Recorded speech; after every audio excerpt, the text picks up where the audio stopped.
Welcome to Talk of the Aisle, where we sit down with the dreamers, the doers, and storytellers of the wedding world. We are Michael and Melissa from M2 Photography and Stagger Films, and today we're excited to bring on a special guest, the man, the myth, the legend, Jordan from Bonita Sound, better known as DJ Royale. He's the founder of an entertainment company built around belief that great events come from great culture. His team blends DJs with live musicians, specializes in multicultural weddings, and stays rooted in the local art scene. Jordan is one of those rare people who can move between private celebrations and public stages with the same intention and care. He champions artists, honors community, and brings a cultural fluency you can feel the second the music drops. So welcome, Jordan. We're so excited to have you. I love an official intro that I didn't have to craft. Yeah. I feel like everyone should have an intro in life. Yeah, you know, like just well, it's like right, you sprinkle the main ingredients to someone else and be like, all right, what are you gonna cook up with this? Which fully also goes into like what we're gonna talk about. So it's like exactly get the ingredients and now you cook it up, you know? We're gonna cook. Yeah. And we try to do it as professional as we can over here, considering we're just in our studio on Zoom with our dog. That is the definition of professional these days, you know? Yeah, that's right. All right. So let's start talking about you. What originally pulled you into DJing, and when did it shift from hobby into something that you knew you wanted to do for a career? Yeah, I'm lucky in that, well, I should say lucky, you know, like most teenagers, at least of our era, many interests, varied interests, skateboarding, breakdancing, music, et cetera, et cetera. And so I was always encouraged to explore as many activities as possible, like both in school and out of school. And I was lucky enough that I had an older cousin, 10 or so years older than me, who also shared similar interests. And I just, at that time I was already into breakdancing, and breakdancing is one of the core components of hip hop culture, as is DJing. And so I just remember playing basketball one day and expressing my interest about DJing to him, and he's like, yeah, honestly, he's like, my turntables have been in storage and like I'll kind of help you get going. And so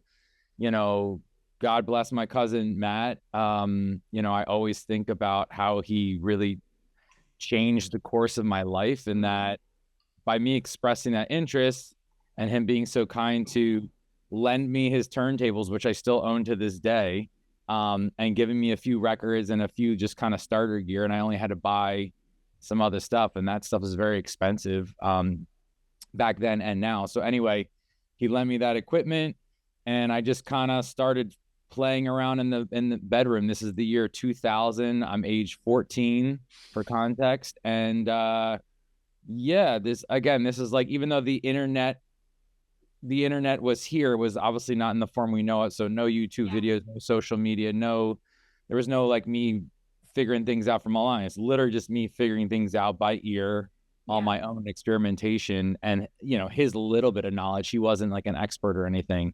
So it was purely play. I didn't really talk to many people about it. And then I remember playing for my sister's 16th or 17th birthday and some of her friends, which, wasn't a big deal to them, but I was like, oh my God, I'm about to like do this around other people. And I was like so nervous, even though no one else cared. Right. I was so nervous. And also I didn't really have party records. I had like underground hip hop records and whatever I had. Right. And, so that was the first time, it's basically high school bedroom hobby. Didn't really talk about it. Did that one birthday party, went to college, went to Temple University, was very much the social guy, social chair of a fraternity eventually, liked to throw parties, and then slowly connected the dots of like, oh, why don't I bring my equipment to school and start to DJ some house parties? And then that was like, okay, started really playing around people. And then it wasn't until midway through college where it was like I started to venture into the bar nightlife scene of Philadelphia, simultaneously studied abroad in Rome, Rome Temple. And that was really like the major turning point, which is like, I'm in Rome Temple. My friends meet a promoter. He's like, all right, cool. Like, right, they're tapping into all the American kids to get them out to go out to the clubs. And so they're like, yeah, our friend's a DJ. And so I get connected with these promoters. Next thing you know, this is the year 2007. I just turned 21. So nightlife is just brand new to me altogether, let alone I'm in a foreign country. And I'm DJing in like, not just like random podunk bars, but like sexy ass nightclubs in Rome, Italy. And I'm 21 years old. And I'm like, and I was like, I'm okay. Like, I definitely have an ear for music, but like, I'm still a novice. Like, and I'm getting these opportunities. Like, this is crazy. So by the end of the semester, Jazzy Jeff was on tour. So Jazzy Jeff is obviously from Philadelphia. Yeah. They're like, oh, you're from Philadelphia. They made me one of the opener DJs for him being on tour while he was coming around in one of the clubs. And so all of that whole semester, that experience really was the catalyst for me to start taking it more seriously of like, oh, if I just had all these opportunities unfold while I'm in a foreign country and I'm only 21 and I'm like at a novice level, what would happen if I really took this seriously? So when I came home after that semester, I got very militant. Like, I basically applied my sports mentality of like practice every day. And it was a mixture of like practice, putting together mix CDs, and then, hitting the streets of Philly and like literally just going around the bars at that 4 or 5 p.m. hour when like managers are just coming in. Yeah. And like door-to-door salesmen, like, hey, doing the intros. And I slowly got my gigs in my local residencies. And then before college was over, I was already making, at that time, I was making $800 a week DJing locally, which I'm like, that's like 40 grand a year. I'm 21. I'm like, this is crazy. You are rich. No, I was like, I'm bringing like Francis Connor beer to the frat parties while they're drinking Natty Ice. And I'm like, yo, like, I'm balling, Yeah. That's a pretty wild ride. Yeah. Mad respect to go around. Well, like you literally hit the streets. Like, that's hustle. But also, like, how fortunate are you to have found those early opportunities to kind of like set that fire, kind of like probably gave you a lot of belief. Yeah. And to keep following it too, Yeah. That's why I'm like, it was definitely the balance of luck, opportunity, preparedness, all coming together, perfect storm. Like, yes, God bless my cousin for kind of opening the door. Cause I'm like, yeah, I may have never afforded, like, saved up to get that equipment or even asked my family to get it for me. And like, then my whole trajectory of my life would have been different, like, truly. And so just even that in and of itself. And then, had I not, I went to school for film and media. So I was in a creative lane, but for context, right? Like, as at this time, as you remember, it's like the idea, even if you were doing something creative, the idea of working for yourself was still so far into the majority of us who are at university. It's like, oh, you're going to go work for a company or another business. Like, there was no like, oh, I'm going to have my own YouTube channel or my own whatever. That was not a thing. And so, if I hadn't begun making money while I was still in college, it's kind of like, all right, I had the safety net of like, I'm still in college. And so the fact that I started making money doing something I liked while in college, it gave me the confidence to continue to pursue that after school, where I said to many people, I'm like, yeah, honestly, had that not already started progressing, I probably would have finished college and been like, okay, I got to go get a job somewhere. So again, I was like very fortunate that the pieces naturally unfolded like that. Yeah. So now you do weddings as well. How did you fall into doing weddings? So I would say over the, most of my focus for so many years was nightlife, like very nightlife focused and or throwing parties, kind of all one and the same. And then, through that, as I got older, I would occasionally have friends or acquaintances who had heard me reach out and ask me to do weddings. And so it was always like something I dabbled in, but it was never a focus of mine for a long time. And so as we were approaching 2019, 2020, I had inadvertently already become a go-to source, not just for me to DJ, but because my network of musicians and DJs in the city was highly developed. Like I was a plug. I am a plug.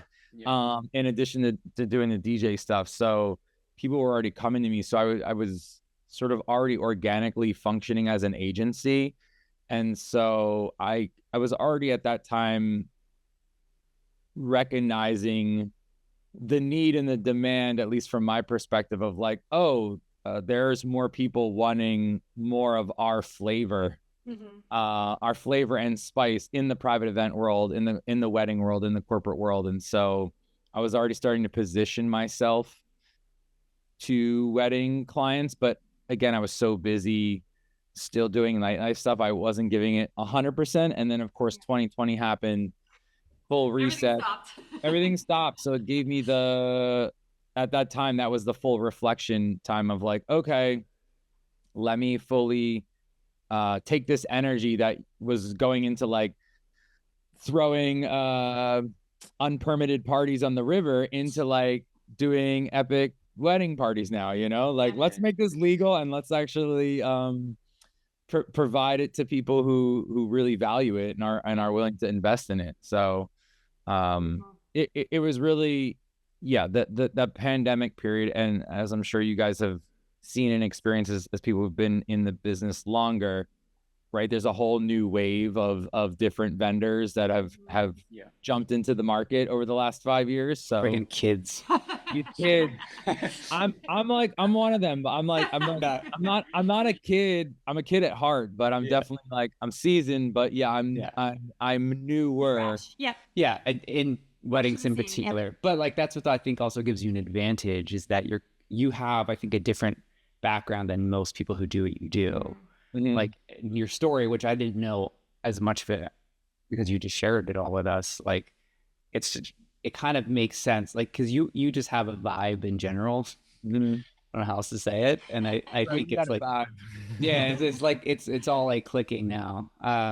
So but now that you're in weddings a lot more, is there a certain part of your work in the wedding world that like really lights you up, or like a certain part of the job? Or it's honestly it's connecting with people who are genuinely excited and joyful, right? Where I know that I'm getting to help bring their day to life, right? This monumental day to life. And so knowing that like I get to be part of the fun, and specifically, the couples I want to work with, and I'm sure you resonate with this, but it's like, obviously I'm capable and have worked with a range of couples, from the more like conservative and quiet and shy to the super boisterous and loud and joyful, and everything in between. But I think the couples that I'm most excited and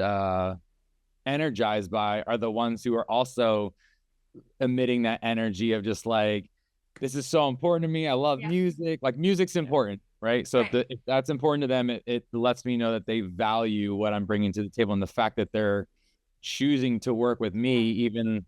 And I like high stakes. I actually prefer, whether it's a wedding or anything else. Like, I'm like, it's like, I just did WIPA New York gala. We saw clips of that. Yeah, I just did WIPA New York gala, and that was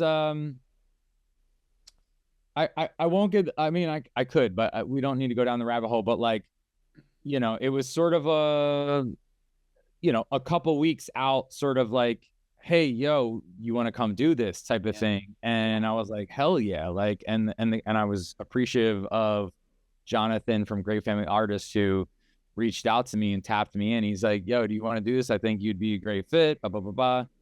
And I know how, it's like, it's New York, and like, we know how many vendors there are out here. And so just the fact that he asked me to do it, I was like, oh, fuck yeah. And so but I knew, I was like, all right, it's an industry event. There's always the networking component. Like, not everyone's here to party and dance, but still I was like, this is my time to, I don't have to network. I can just come and do me. Do your thing, yes. I can just show what I'm about right here, right now, in a room full of top people. So that was that felt like I liked that pressure, and the pressure honestly was so there was no formal sit down component to the night. It was like basically a long cocktail vibe. And so the band had already been playing for like 2.5 hours. People had already been at the event for like, like they got there. People started getting there at 6. I didn't go on until 9:30. There were 2 rooms. And so I'm getting on right after the band. The room had kind of emptied out. They went to go get dessert. There was like 30 people in the room from a 250 person event. And so I get on stage and I'm thinking like, oh, man, I'm really working with nothing right now. Like, I'm like, I got to bring this room back to life. And I was like, damn, is this opportunity going to be all for null? And like, I, from the muscle, just like worked it. And I also have my guy Pat Mangan on electric violin, who also brought the energy, but like we revived it. And anyway, it was a great opportunity, and I definitely made the impact. And I don't know what the hell we were just talking about that I just brought that up. But I do want to say though, everyone listening, if you have the opportunity to be on a DJ Royale dance floor, the dessert can wait. I love that. I love that. I'm gonna steal that. The question was like, you know, like the party drop that lights you up, which got to the conversation of like connecting with the right couples. Yeah, and just and just being in those spaces that allow you to do what you do, like that trust to be able to, like the same thing for us. Like we are lit up and energized by couples that are like, we love your work. We love what you do. We completely trust you. Like, just do it. Us as muses. Like we're your muse. Right. And it's like when there's that like that appreciation for it, it's like you just show up so much more because like you just do. Well, it's like you said, it's energizing. Yeah. Because there's a different, not every event feels exactly the same, but there are definitely events that kind of are more energizing, and you just are naturally more pumped about. You know, and that it's like a drug in that sense. Like you're chasing those highs, right? Yeah. It's real. And yeah, so continuing on that, I would say, yeah, the parts that light me up most are, of course, getting to, you know, DJ and entertain and really connect everyone and have that role of making the party pop, but also, yeah, just the overall human connection aspect of it, from like even before the wedding to then during, and like feeling like there is a genuine connection versus like just like a service level, which again, there are those, I get it. It's like not every event or wedding is always going to be this like, oh my God, like there's this deep bond, right? Like that can't always be, and I get it, but it's great when there is that. And then there's even the weddings where I feel that bond with the couple and all the way leading up, and even during that night. And sometimes because the bond was so strong and they were so excited, my expectations are so high. And then again, like the wedding will be good, but almost like it's like I overhyped it in my head, and I was like, oh, that was okay. And then there's weddings where like I literally had a wedding a couple of months, like at the end of the summer, where God bless the couple. They were like just really hard to work with in terms of like getting what I needed leading up to the wedding. And they were like telling me, they're like, yeah, our crowd's going to be really like conservative. They're probably not going to be on the dance floor. And so the whole time I'm leading up to this wedding, I'm thinking like, well, shit, like this is going to be rough. And it was amazing. Like I rocked it. The crowd was amazing. They were sexy. And I mean, like I just had them in a headlock. And so again, and no matter what, so to me, it's like you can have an amazing couple and their crowd can be lame, and then you can have a weird, awkward, shy couple who tell you it's going to be awkward, and then you're like, no, your crowd is amazing. Yeah. Like that, all the freaks show up, right? Yeah. So you never know. You never know. It is interesting because every group is, you don't know what you're walking into, even if you're being told what you're walking into. And then there's also sometimes when people get together, just the energy changes and it becomes something else altogether. Yeah. You know, because there's couples that we connect with, and over the years we're like, this is going to be incredible, but then like their energy is different on the day of than it was during all consultations and you know, meetings we did. But I think for us, it's always like, we're going to do us either way, you know, and you adapt. That's the nature of what you have to do is I feel like it's constant adaptation for your stuff, but we'll get into that, I think, a bit more. Yeah. But like, so when you are first stepping behind the booth, what are the first signals that you read from the room when you decide like kind of like where you're taking things? Or is that more a part of like you're going in with an intention regardless? Both. Yeah, I would say I'm always planning. I'm always preparing for like multiple scenarios. And of course I've been doing this for over 20 years. So there's also just like that repertoire that's always there. So I'll prep a certain amount according to what the couple's sharing with me. Yeah. And put in those hours of music curation.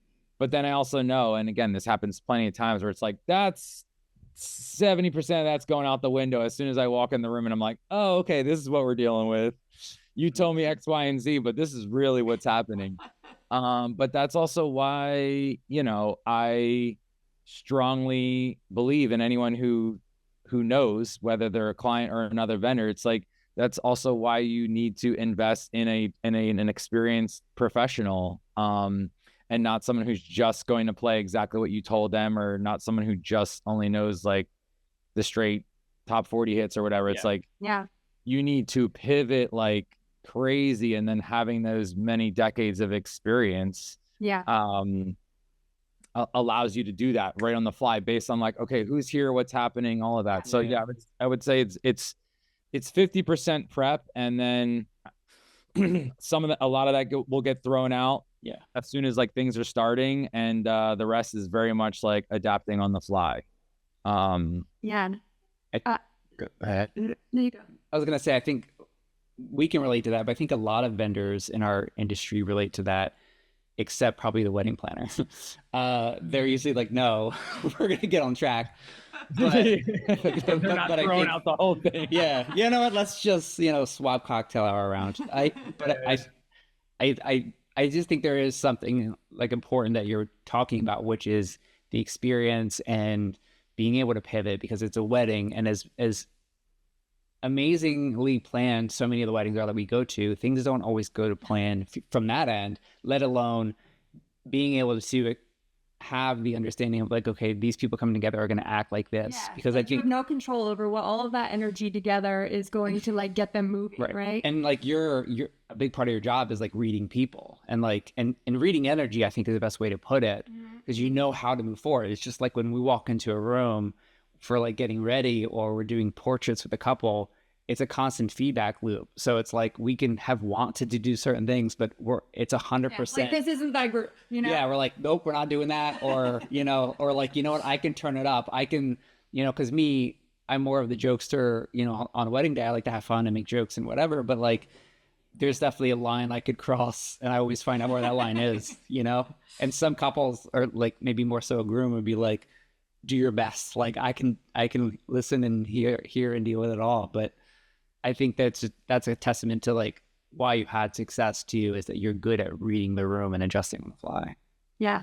Yeah, it's very much that. I'm curious for you, and specifically with, you know, photo and or video, like what do you think is something that couples or you are usually planning for, but many times will have to either get scrapped or altered like on the fly? Like what's something that's consistently you're like, oh yeah, you took a deep breath, like you were ready to sorry, I am pumped. thanks for having us on your podcast. To answer the question, like the one thing that popped into my mind, and this isn't as much about reading energy, but it's about physical space, where we will have a game plan for the entrance of a reception, and then within like 3 seconds, everything can change. People can be in different spots.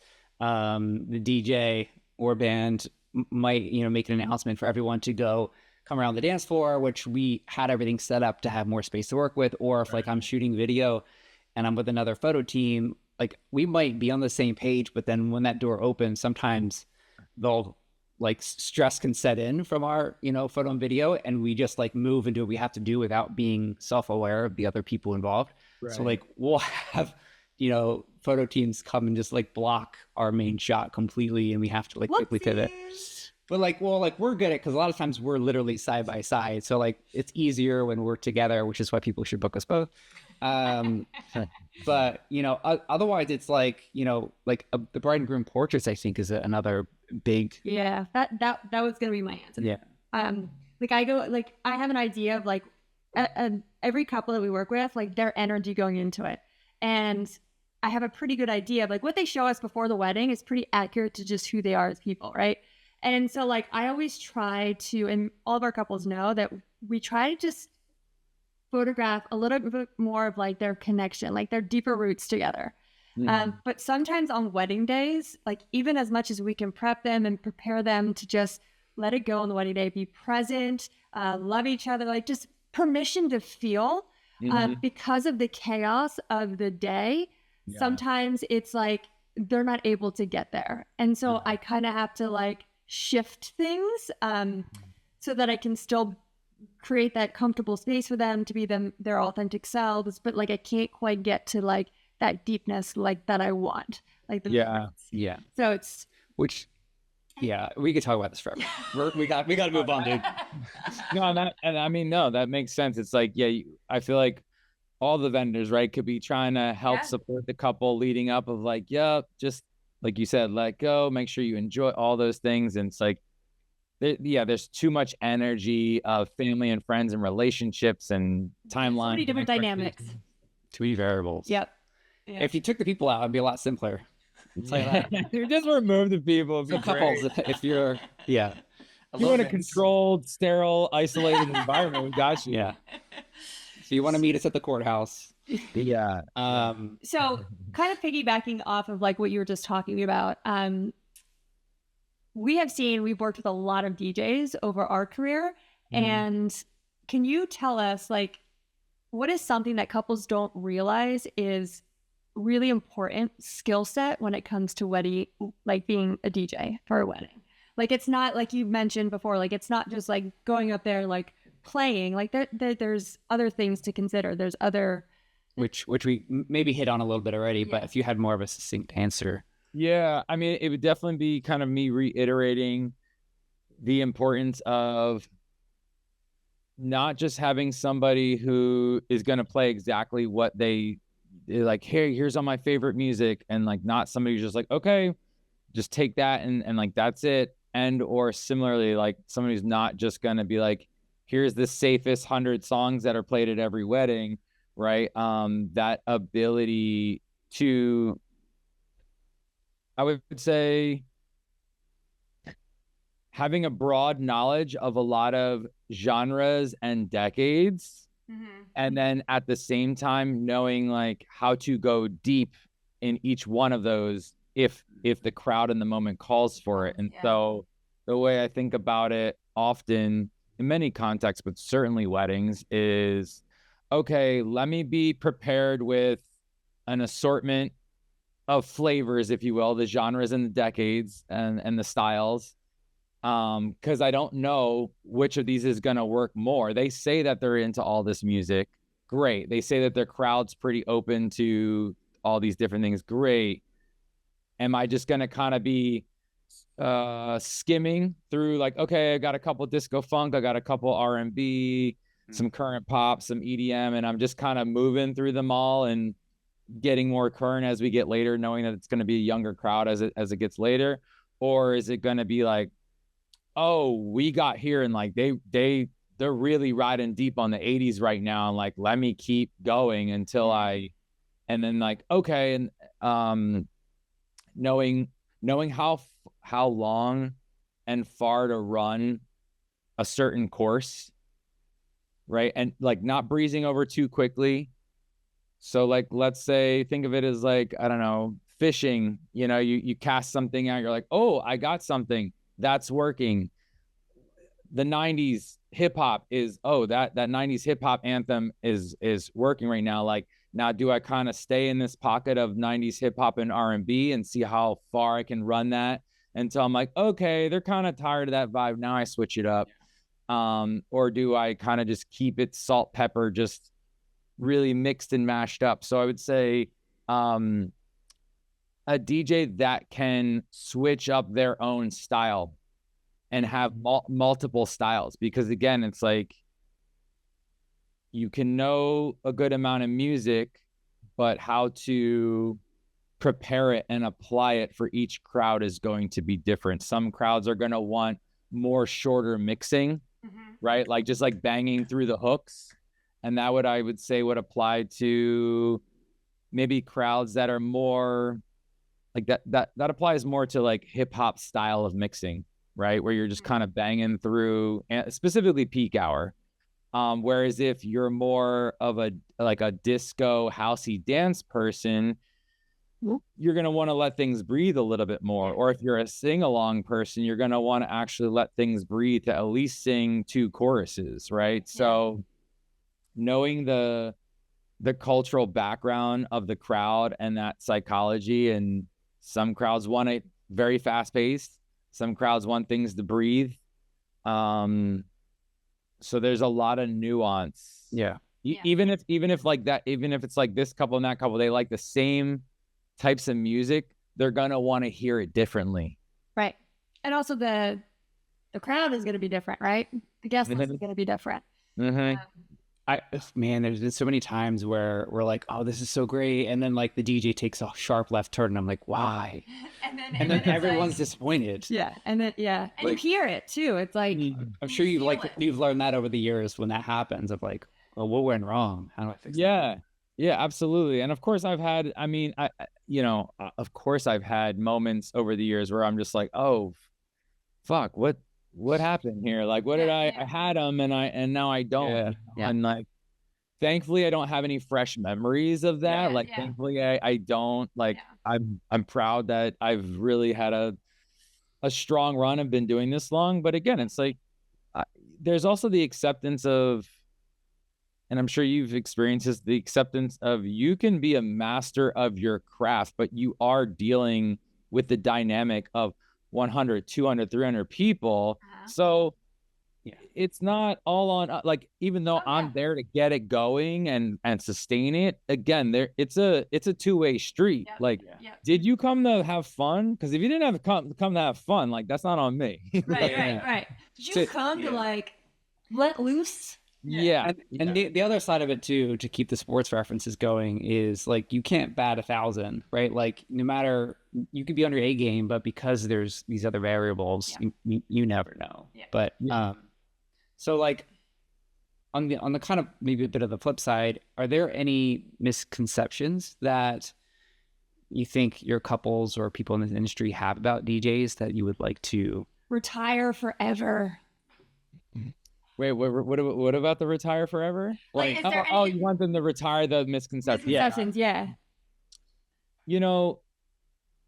Maybe not so much couples, but something that has, now that I've been more deeply networking and connecting and building relationships within the vendor world and like within WIPA and et cetera. And like, honestly, I very much appreciate a lot of the relationships I've been creating with you both and with other people. So this is certainly not a diss, but let's hear it. No. Yeah, we won't tell anyone. You guys, no, please. I want this clip shared, and I want to tag. All right. It's the first one we're sharing. Yeah. No, but like something I've shared in some conversations recently is, I'm surprised at how many even like how many planners don't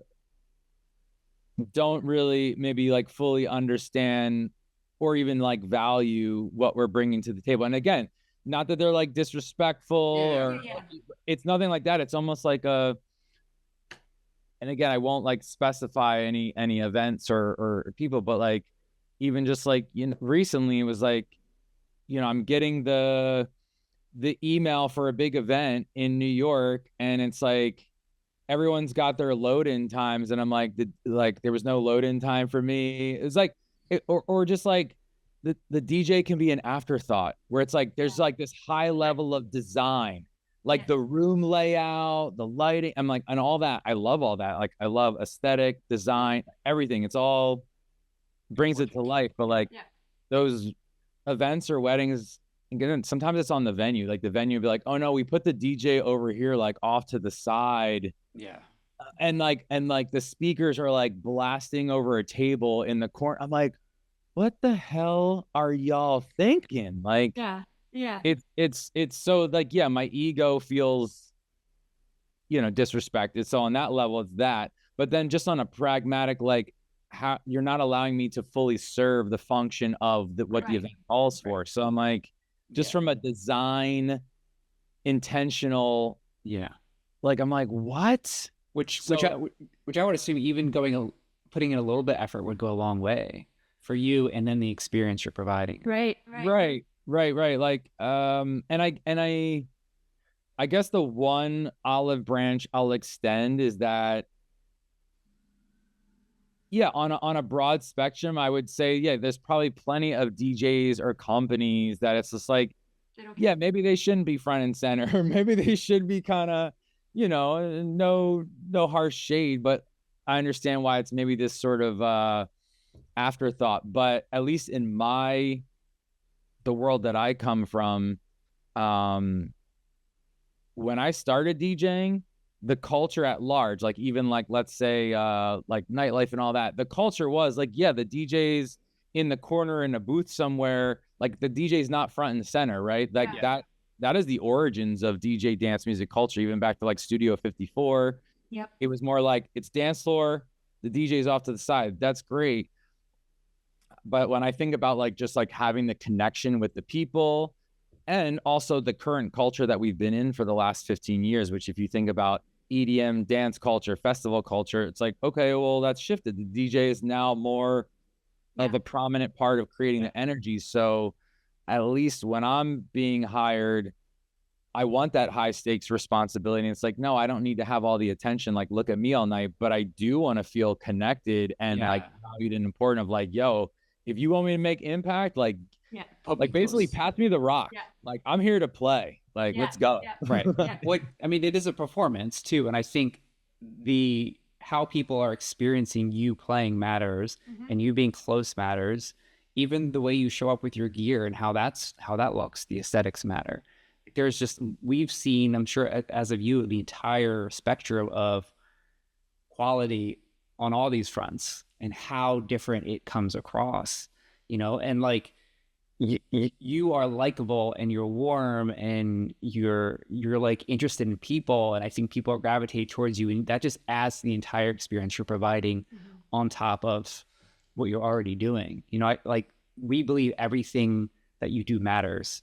So for us, being photographers and videographers isn't about being good at our craft. It's about being good with people.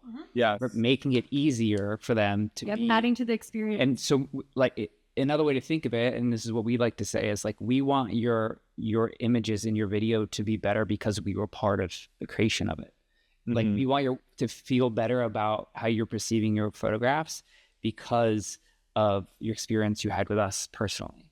Because the opposite is if you have more of like a DJ factory type place where everything's just about like, get the job done. Let's just pay get paid. Like, it just doesn't hit the same in any way. No. And it's like the intention that you put into your work is, and you've been talking about this multiple times, it's just like like, not only are you bringing that energy, but you're also holding that energy. Like, and I feel like in a way, you kind of are like the ringleader of that. Like, you know what I mean? Like you're The facilitator. the facilitator, yes. Yeah. Ringleader, whatever you want to say.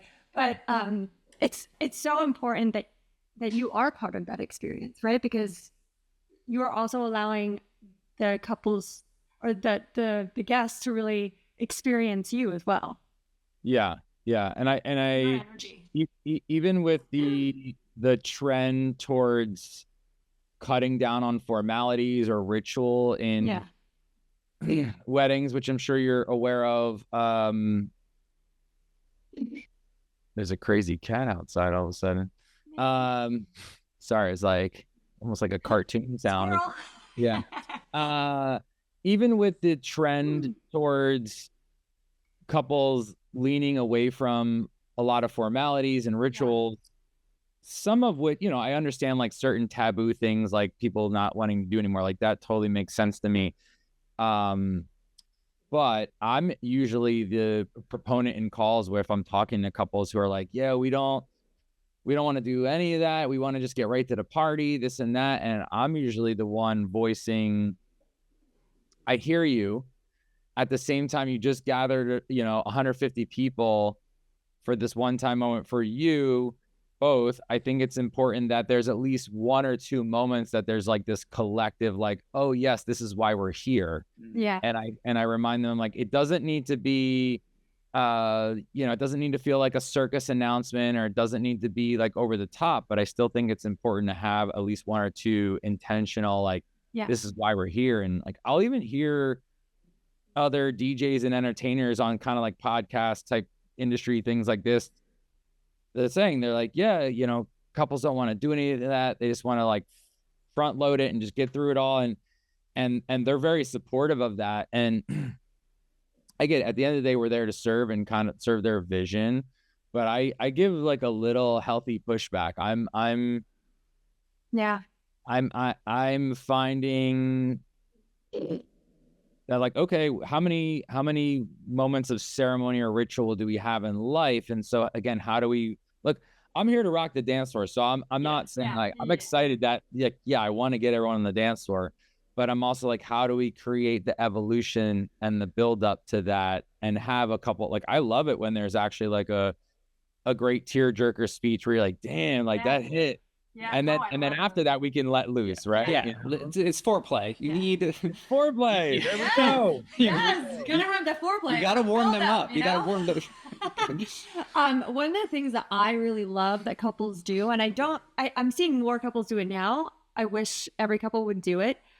Is take the mic themselves and after all the speeches are done, like right before the dance floor opens, and like they share their love to the people for being there. And like if they want a great dance party, like say that. Be like, come meet us up here. Come let loose. Permission to have a great freaking time tonight, or whatever. People respond really well to that. Yeah. Because like everyone is showing up for them, and they're so special to be there, to be invited. I feel like most people want to actually show up and get on that dance floor. And it's what's better than hearing it from the couple, like getting permission from the couple to get up there, let loose. Right. Yeah. I love that you shared that. I agree 1,000%. I love when the couples, even if they're more shy and they don't want to say much, I always remind them, I'm like, you don't, like, it can be 10 seconds of you just saying thank you, and it means so much for you to be here. Let's have a good night. Like, even just that makes a huge impact. Absolutely. And as you're sharing this, it's reminding me, I feel like I've had this idea before, but maybe even like for the more shy couples or the couples that are not inclined to do that, like it could give me an opportunity in the preparation to either like coach or guide them through what they could say, or maybe even like give them an opportunity to record something that I play. If they're shy to do it, and I can say, all right, before we open things up for the evening, I just want to we want to share a special message from the couple. Like that literally just kind of popped in my head as we're saying. So. That's actually pretty brilliant. I saw it. I don't know if it's going to be a trend or not, but it was this one couple, and they didn't have like, I think, private vows, but they wanted to share things about what they loved about the other. So they did it over a song during their first dance. And it was like just it worked in this instance, right? I don't think that's applicable across the board, but I just thought it was a really interesting way to think outside of the box and communicate or do something that's meaningful, that's not, maybe comfortable. Because if they didn't want to do personal vows in front of everybody, that's a great time to do it. Yeah. But like going back to what we were talking about really, and you kind of sharing all this, is like you understand and appreciate what this moment means when you zoom out, like this day, right? Because long term, there are not a lot of days in your life where you get this many people together, and you will never have these people together again in the same room. So that's like Melissa's favorite line she likes to tell her couples, and like, but it's true, right? It is special, and I think we need to romanticize it and just kind of go all out and just make it as special as possible. Yeah. And I'm like, again, even though my role is usually mostly thought of as just like, okay, you're there to be there for the dance party, right? And that is like sort of like the peak impact that both myself and my team are having. Sorry, are you hearing those noises on your end? I'm realizing. Yeah, only all of them. It's fine. Only all of them. Even though I understand that most people, when they're hiring entertainment, be it DJ, musicians, etc., they're thinking like, okay, right, you're here for the dance party portion, and that is usually our greatest impact. But we're obviously playing a role throughout the day, right, in so many ways. And so,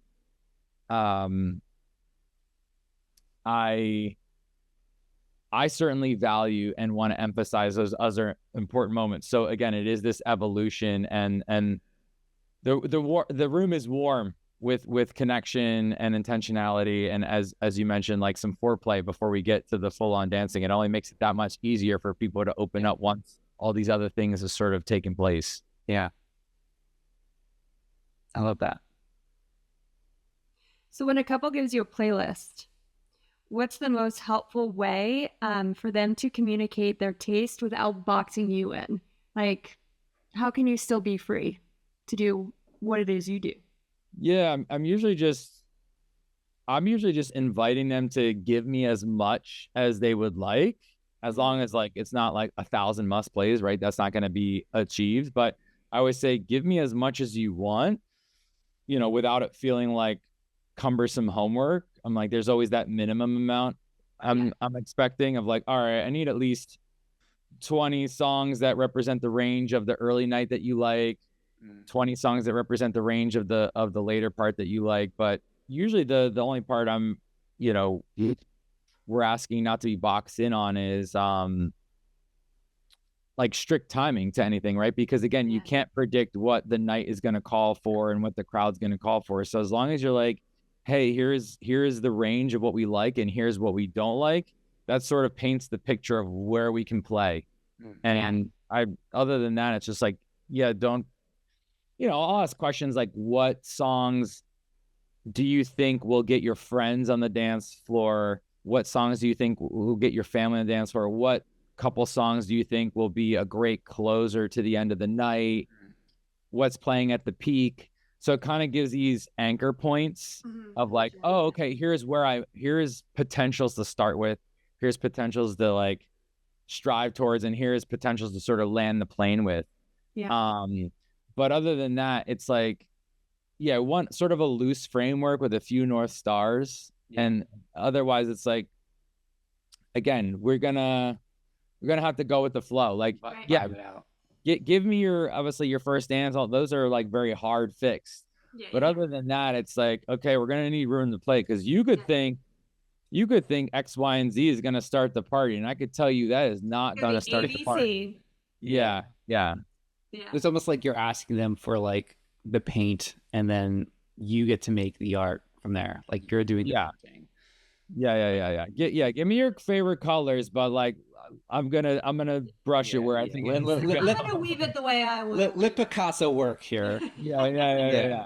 And I'd say 95% of the people we work with understand that and are coming to my team for that reason. Yeah.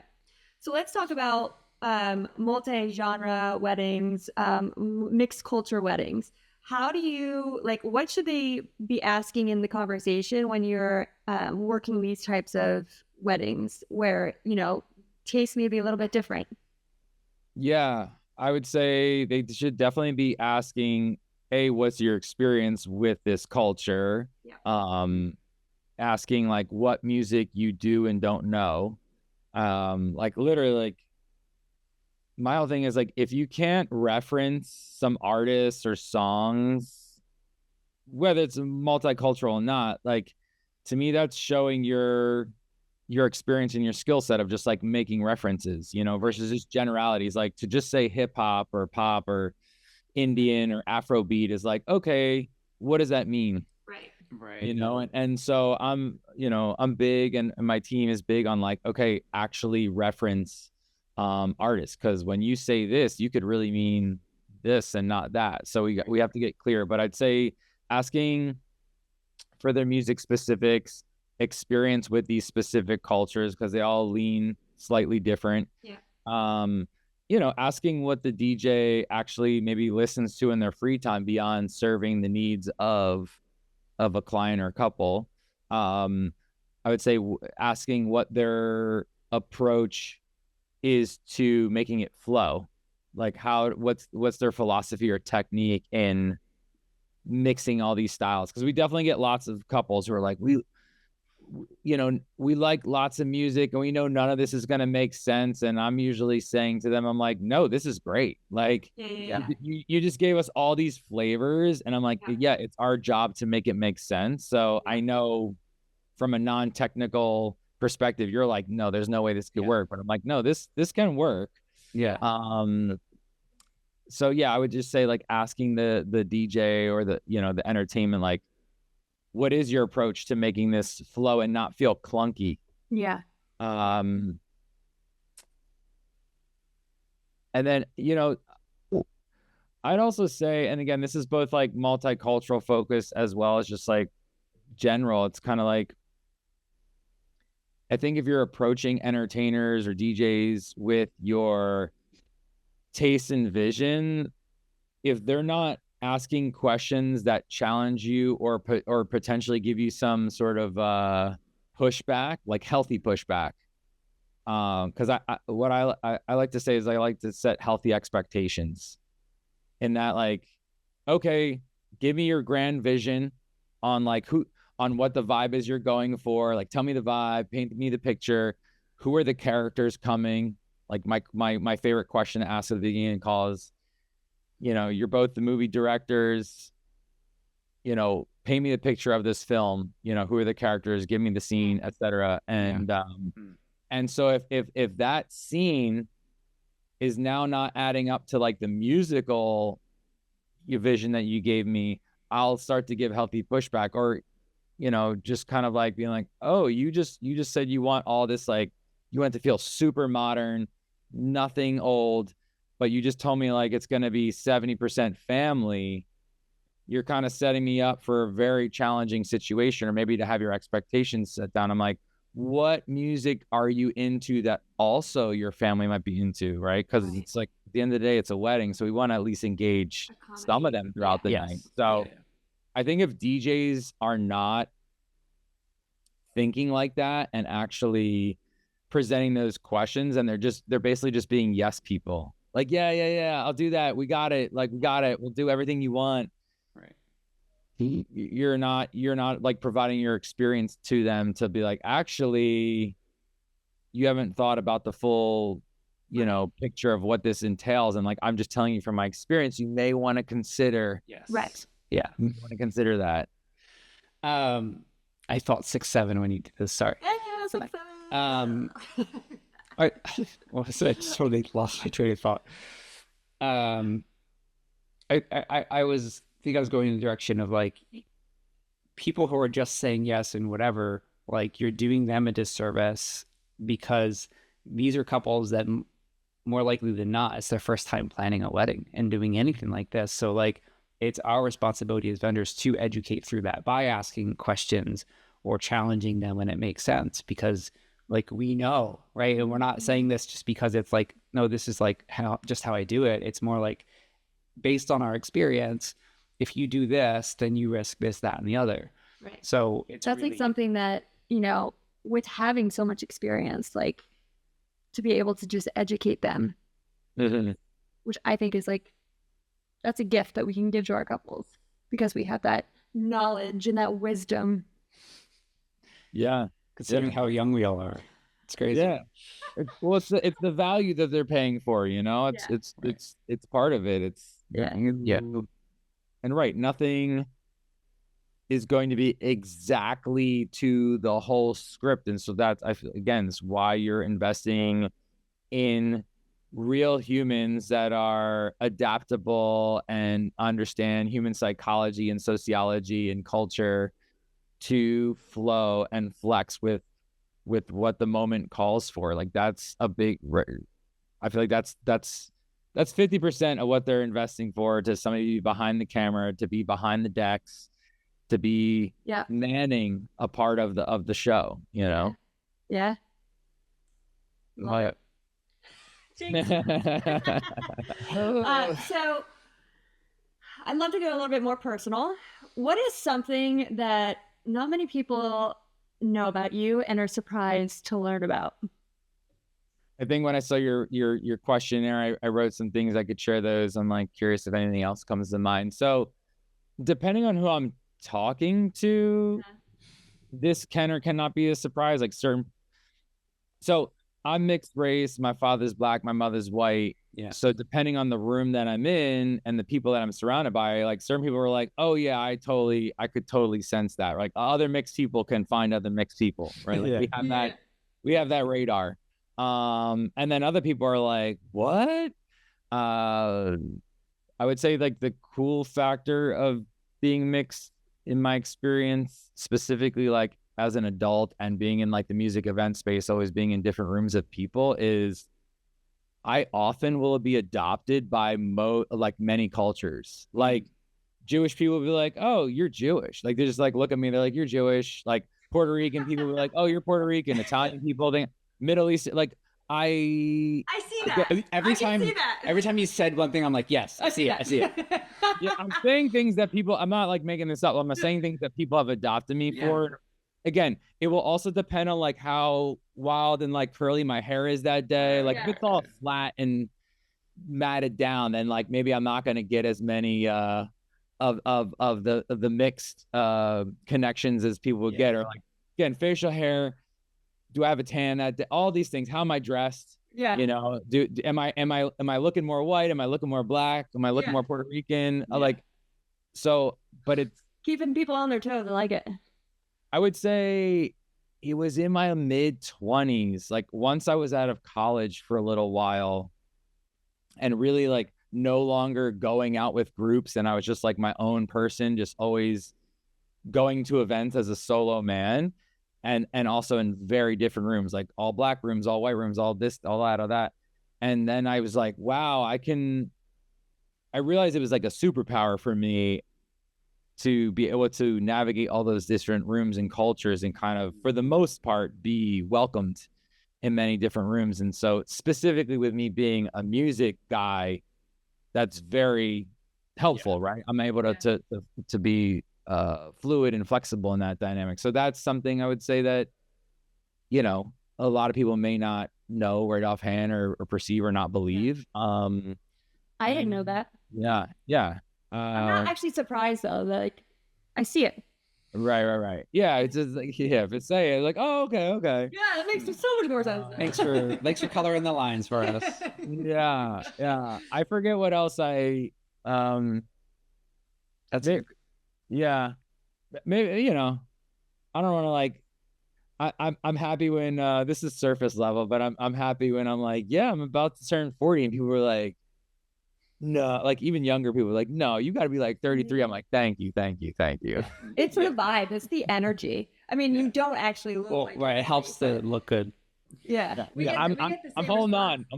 Yeah. When people find out that we have 18-year-olds, they're like, I see them trying to do the math in their head. Yeah. They're like, you're 14 when you had this?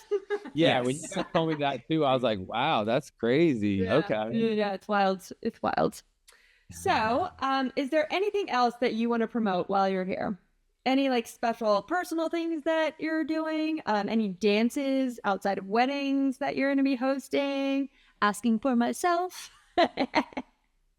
So no, at this moment, no sort of personal creative projects outside of Bonita Sound. I would say, yeah, the biggest thing I've just been really doubling down on to communicate, because right, we're talking, and I know even the way I've been talking a lot today is like, oh yeah, what I do, this and that, but ultimately it's like I do run an agency.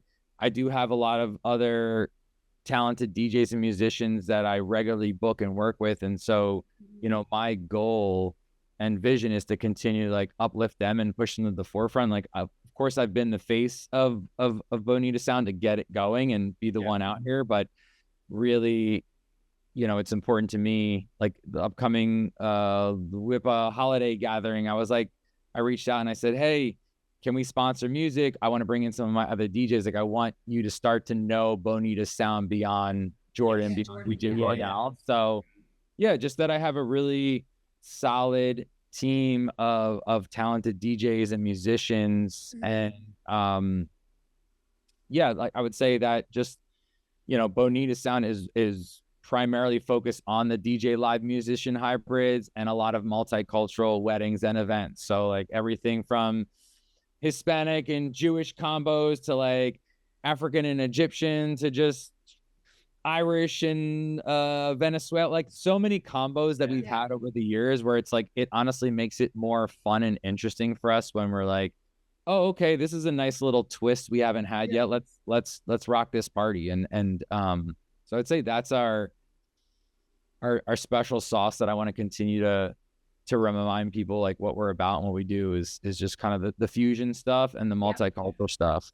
And that, I could be wrong in saying this, but I feel pretty confident, at least from my research, that Bonita Sound is the only entertainment agency in the Northeast. This is a big claim, so I'm open to being. You heard it here first, folks.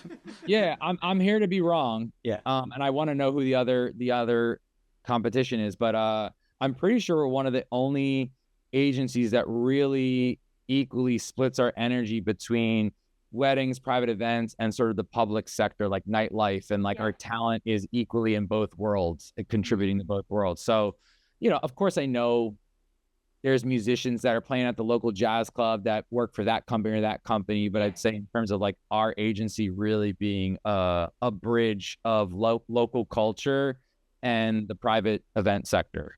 Yeah. One of the things that I like really love about your work, and as a aspiring DJ myself, something that I like really just you inspire me is you have always played like worldly music.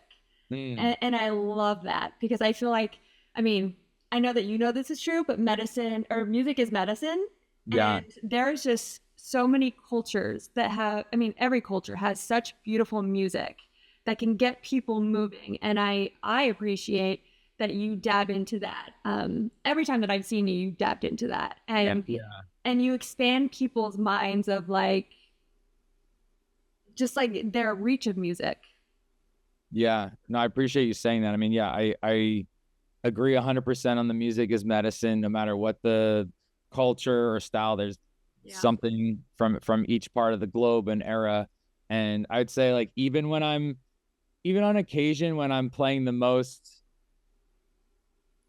basic, standard, vanilla type event, I'm finding a way to add the spice and the flavor. I'm finding a way to add the Afro Latin elements or something else, like some Middle Eastern elements, something. Even if it's like just a mashup or blend, I'm like, I'm gonna get this in here because we should add some spice. Your music library must be really interesting. Eclectic. Yeah.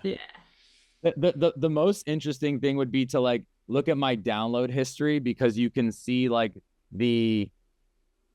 not your search history, your download history. Yes. Okay. We'll talk about that on another podcast. But yeah, just like the chaos of it, depending, like if I've got multiple events or my own personal preferences mixed in with client stuff, it's just like it's like, oh, there's a classic rock there's like psychedelic jazz, there's like reggae and dub, there's Afro Latin from the 70s. It's like Sounds like a great time, if you ask me. Yeah, it also requires a lot of time to organize and label and make sense of, but also that's the nerd in me that enjoys that. Yeah. I may have to reach out to you privately and get some organization tips. Honestly, I love sharing my techniques and philosophies on how to do all that. So I will gladly let you know how to kind of approach that. I need help. Yeah, I just see all the receipt emails every day. $1.39, $1.39. I'm like, what the hell is this? She's like, it's so cheap. I'm like, but if you're doing it every day. It is kind of fun, like to just like go on a spree, but I've definitely had inebriated and intoxicated nights over many years where I'm just like, oh my God, this is amazing. Bye. And then like a week later, I'm going back. I'm like, all right, I didn't need to buy all this. This isn't all that great. A little bit. Yeah. I also get equally high knowing that I'm supporting an artist. Yeah. Right? Yeah. Supporting art. Well, you're doing it. Yeah. Yeah, man. Thanks for spending time with us and chatting with us. Yeah, this is fun. I feel like we could literally talk for another 2 hours. For sure. We may have to have you on again. Well, that's why I told you guys when we were like trying to figure out the schedule. I was like, oh, don't put us in the only an hour slot, because I know myself and I know you guys. So I'm like, no, we're gonna have to have more time than that. Yeah. So we may have to have you back on. Yeah, we'll do other things that I still would like to ask you, but unfortunately we had a time slot. Yeah, maybe, and then maybe we'll do like mini 30-minute session. I don't know, who knows.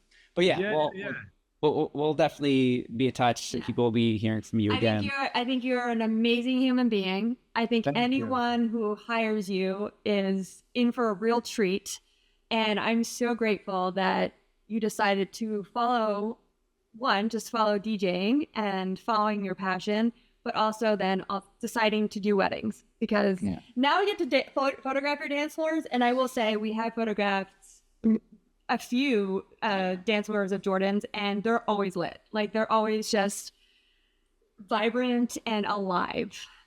Yeah, thank you. That's the social media clip right there. That's the selling clip right there.